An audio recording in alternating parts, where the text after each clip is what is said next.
आधुनिक पुणे शहर की भाग दौड़, वो शानदार कैफे, चमकते हुए आईटी हब, मतलब एक निरंतर आगे बढ़ती हुई जीवन शैली की कल्पना करना आज बहुत आसान है। बिल्कुल। पुणे का आज का जो स्वरूप है वो काफी मॉडर्न है। हाँ, लेकिन इसी व्यस्त शहर के ठीक बीचों बीच एक विशाल, शांत और रहस्यमयी पत्थर का ढांचा खड़ा है।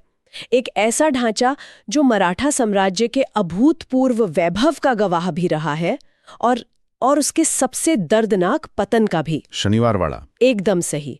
ये ऐतिहासिक शनिवारवाड़ा है और आज के इस विस्तृत चर्चा में हमारे सामने जो मुख्य स्रोत है way the ghostly legacy of Shaniwar Wada के कुछ बेहद अहम अंश है। जी, और आज का हमारा जो मिशन है या कहें उद्देश्य है वो बहुत ही स्पष्ट है। बिल्कुल।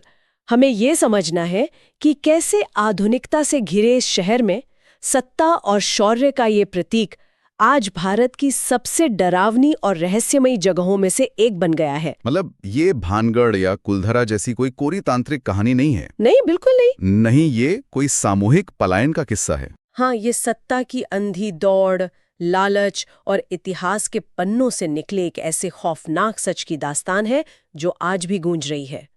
मुझे सच में लगता है कि ये विषय एक ही साथ वास्तुकला की महानता, राजनीतिक षड्यंत्र और रूहानी रहस्यों का एक अचूक मिश्रण है। तो ठीक है, चलिए इसे विस्तार से समझते हैं। मैं पूरी तरह से सहमत हूँ।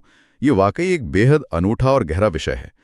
जब इतिहास, मानव मनोविज्ञान और रहस्य आपस में इस तरह टकराते हैं ना, तो ये समझना और भी जरूरी हो जाता है कि आखिर इस पूरी कहानी की नींव कहाँ रखी गई थी। अगर हम समय में थोड़ा पीछे जाएं, तो इस कहानी की शुरुआत होती है 10 जनवरी 1730 को। ये वो दिन था जब महान पेशवा बाजीराव प्रथम ने शनिवारवाड़ा की नींव रखी थी। और उस दौर के हिसाब से ये कोई साधारण इमारत तो बिल्कुल नहीं थी। एकदम नहीं। ये एक 7 मंजिला विशाल महल था। उस समय की इंजीनियरिंग और वास्तुकला का ये एक ऐसा बेजोड़ नमूना था जिसे देखकर लोग सच में दांतों तले उंगली दबा लेते थे। हमारे स्रोत में दिल्ली दरवाजा जैसे इसके विशाल फाटकों का जिक्र है। और वो फव्वारे भी महल के ठीक बीचों बीच बने हजारी कारंजे यानी 1000 फव्वारों वाले तालाब का विशेष रूप से उल्लेख किया गया है। हाँ, हजारी कारंजे। ये सिर्फ पत्थरों की एक इमारत नहीं थी, बल्कि मराठा शक्ति के अपने चरम पर होने का एक जीता जागता प्रतीक था। मैं यही सोच रही थी कि हजारी कारंजे यानी 1000 फव्वारे। हाँ, 18वीं सदी की शुरुआत में बिना किसी आधुनिक बिजली या मोटरों के एक महल के भीतर इतने सारे फव्वारों का एक साथ चलना, ये सोचने में ही किसी चमत्कार जैसा लगता है। बिल्कुल। वो उस दौर की इंजीनियरिंग क्षमता की एक बहुत बड़ी मिसाल है। पानी के दबाव और गुरुत्वाकर्षण का ऐसा सटीक इस्तेमाल किया गया था कि आज के इंजीनियर भी हैरान रह जाते हैं। लेकिन यहाँ एक बहुत ही अजीब सी विडंबना भी देखने को मिलती है। मतलब एक तरफ इतनी भव्यता थी और दूसरी तरफ कुछ ऐसी मान्यताएं थी जो शुरुआत से ही इस इमारत के साथ जुड़ गईं। आप उस दिन की बात कर रही हैं जिस दिन इसकी नींव रखी गई थी? हाँ, जिस महल की नींव शनिवार के दिन रखी गई थी। एक ऐसा दिन जिसे अक्सर पारंपरिक रूप से एक भारी या अशुभ दिन माना जाता है। तो क्या ऐसा लगता है कि कहीं ना कहीं इसके भाग्य में ही शुरुआत से तबाही लिखी हुई थी? देखिए, यहाँ जो बात सबसे दिलचस्प है वो ये है कि अक्सर जब किसी साम्राज्य का वैभव अपने चरम पर होता है तो पतन के बीज भी उसी समय बोए जा रहे होते हैं। निर्माण के समय लोग इसकी भव्यता देखकर हैरान थे, लेकिन किसी ने ये नहीं सोचा होगा कि यही वैभवशाली दीवारें आगे चलकर एक ऐसे षड्यंत्र की गवाह बनेंगी जो पूरे मराठा इतिहास की दिशा ही बदल कर रख देगा। क्योंकि भव्यता अक्सर अपने साथ एक तरह का अहंकार भी लाती है। बिल्कुल सटीक बात कही आपने। ये सिर्फ वास्तुकला की बात नहीं रह गई थी, ये उस सत्ता का केंद्र बन गया था जहां से पूरे भारत की राजनीति तय हो रही थी। और जहां इतनी असीमित सत्ता होती है, वहां पारिवारिक कलह और महत्वाकांक्षाओं का टकराव होना लगभग तय होता है। और यहीं से ये कहानी एक पारिवारिक कलह और सत्ता के लालच की तरफ मुड़ती है।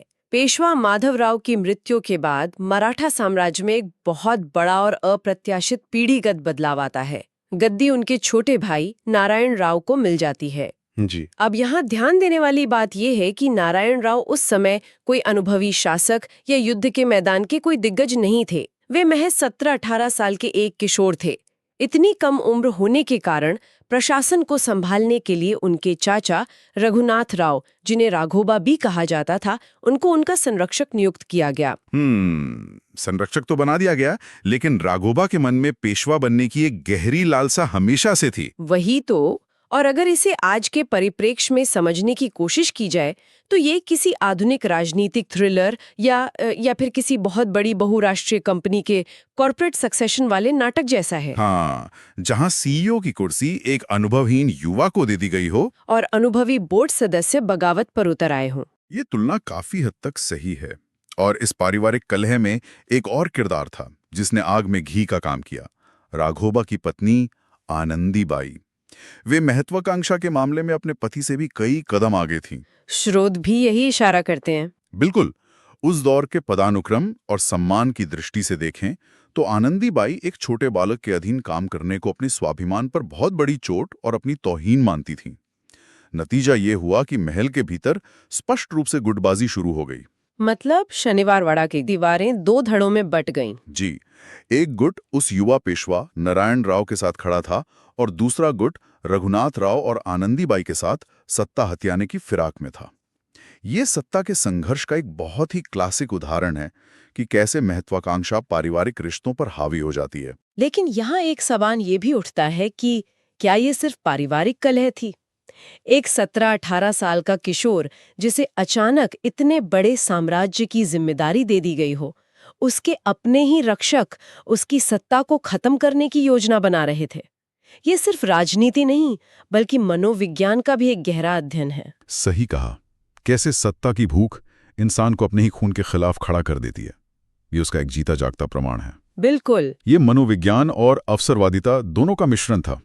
महल के हर कोने में अविश्वास का जहर घुल चुका था और इसी अविश्वास ने उस भयानक दिन की नींव रखी। 30 अगस्त 1773 की वो काली दोपहर जिसने इस पूरे साम्राज्य की नींव हिला दी।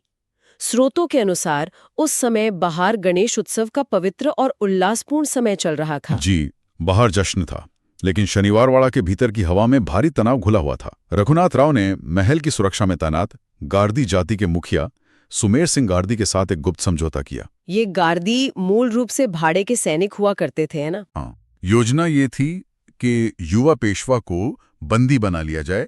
रघुनाथ राव ने गार्दियों को मराठी में एक चिट्ठी लिखी जिसमें आदेश था नारायणा राव ला धरा, जिसका मतलब होता है नारायणा राव को पकड़ लो। यहाँ बात सच में बहुत रोचक हो जाती है।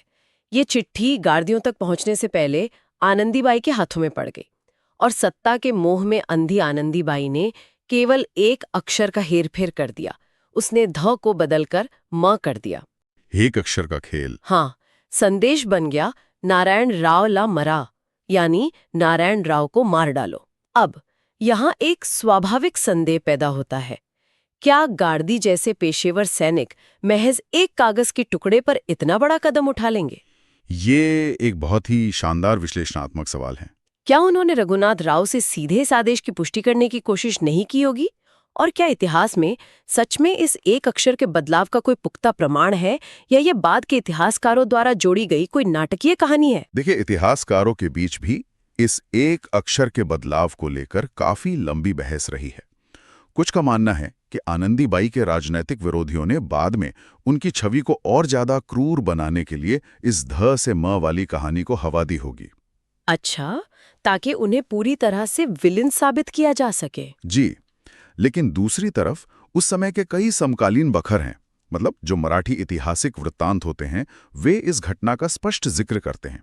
जहां तक गाड़ियों की बात है, तो जैसा आपने कहा, वे भाड़े के सैनिक थे, पैसों के लिए काम करने वाले। बिल्कुल, उनका किसी खास वफादारी से कोई लेना देना नहीं था। वे उस तरफ थे जहां से पैसा और आदेश आ रहा था।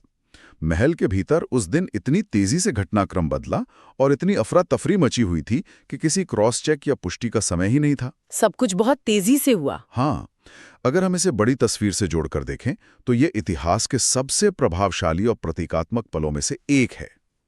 एक कलम की छोटी सी खरोच ने एक गिरफ्तारी के आदेश को मौत के फरमान में बदल दिया। ये दिखाता है कि इतिहास में कई बार बड़े बड़े युद्ध नहीं बल्कि बंद कमरों में किए गए छोटे लेकिन घातक बदलाव पूरे साम्राज्य का भविष्य बदल देते हैं। एकदम सही। और उस आदेश का जो परिणाम हुआ वो सुनकर आज भी रोंगटे खड़े हो जाते हैं।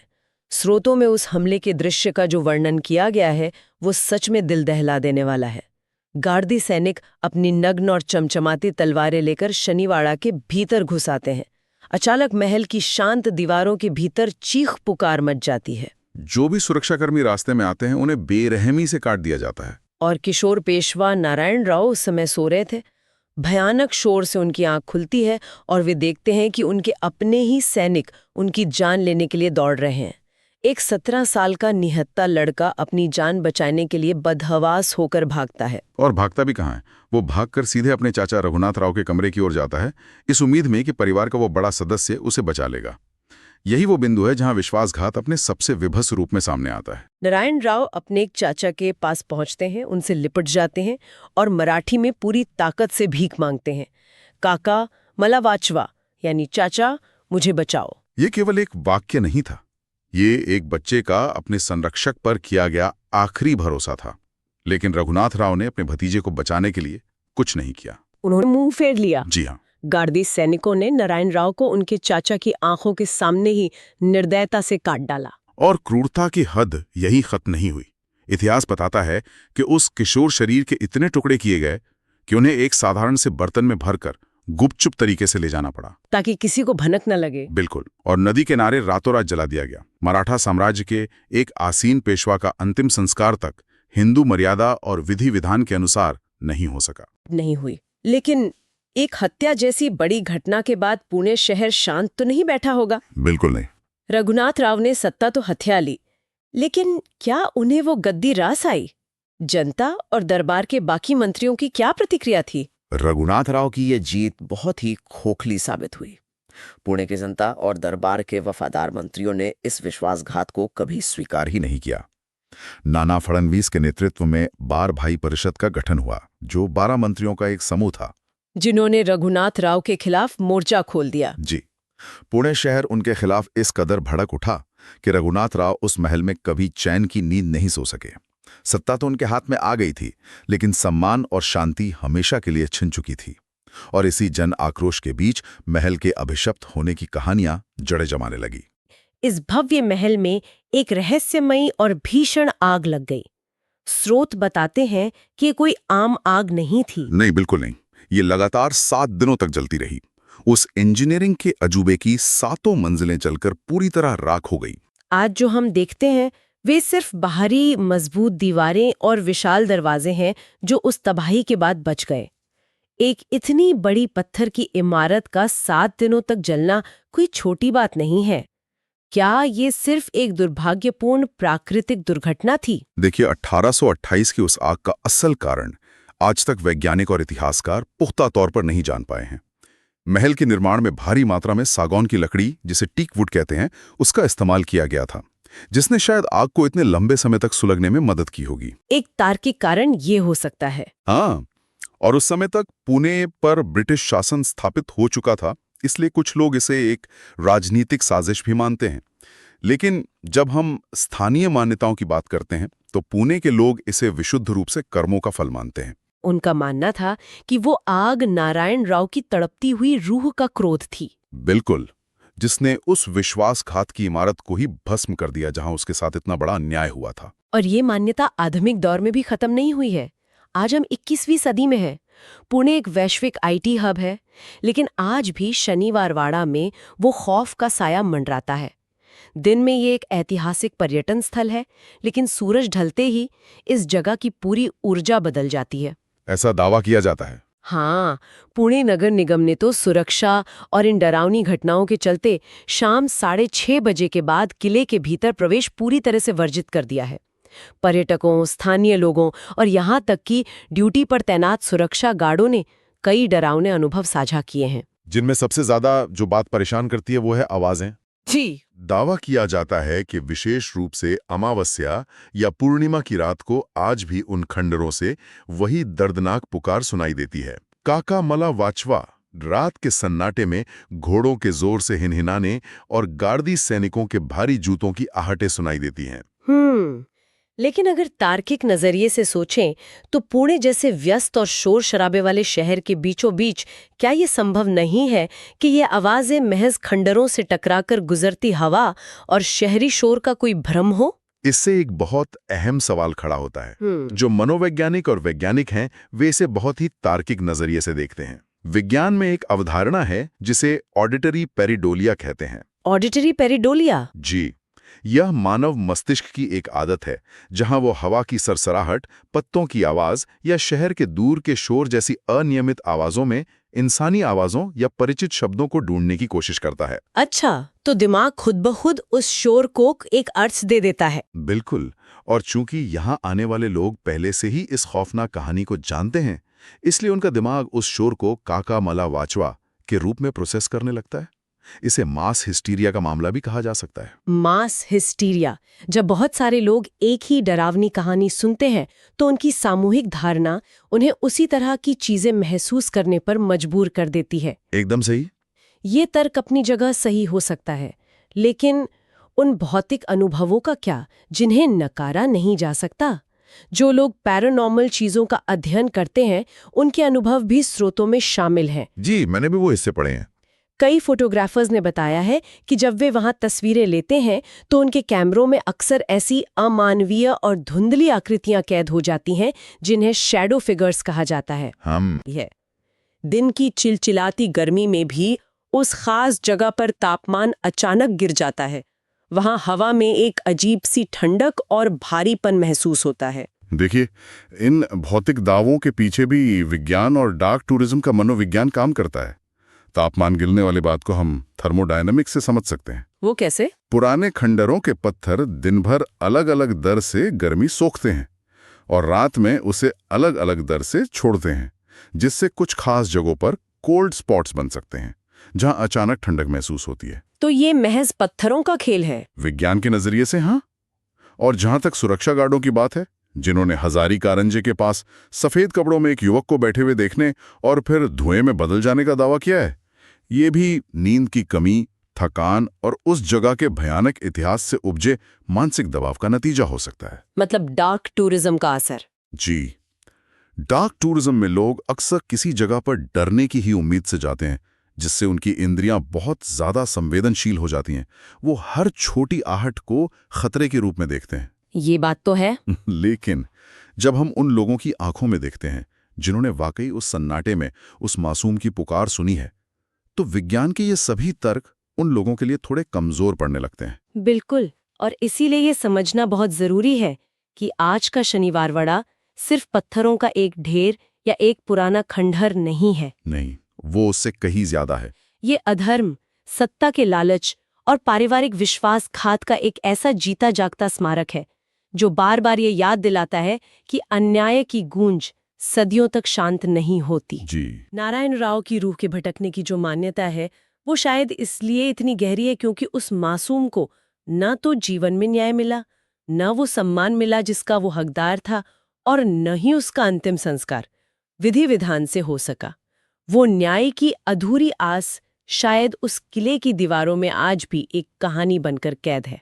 और शायद यही अधूरापन हर सदी में लोगों को उस इतिहास की ओर खींचता है। ये सिर्फ एक भूत की कहानी नहीं है। नहीं, ये मानव स्वभाव का एक अनुस्मारक है कि जब सत्ता की लालसा मानवीय संवेदनाओं को कुचल देती है तो उसके परिणाम केवल एक पीढ़ी तक सीमित नहीं रहते, बल्कि सदियों तक एक कलंक के रूप में भुगतने पड़ते हैं। बिल्कुल सही कहा आपने। और इस गहरी पड़ताल के अंत में ये पूरी कहानी एक बहुत ही गहरा और उत्तेजक विचार छोड़ जाती है। हम सभी के लिए ये सोचने का विषय है कि क्या सच में इन पुरानी वीरान इमारतों में भटकने वाली रूहें किसी पारलौकिक या दूसरी दुनिया का हिस्सा है? ये एक बहुत ही बड़ा सवाल है।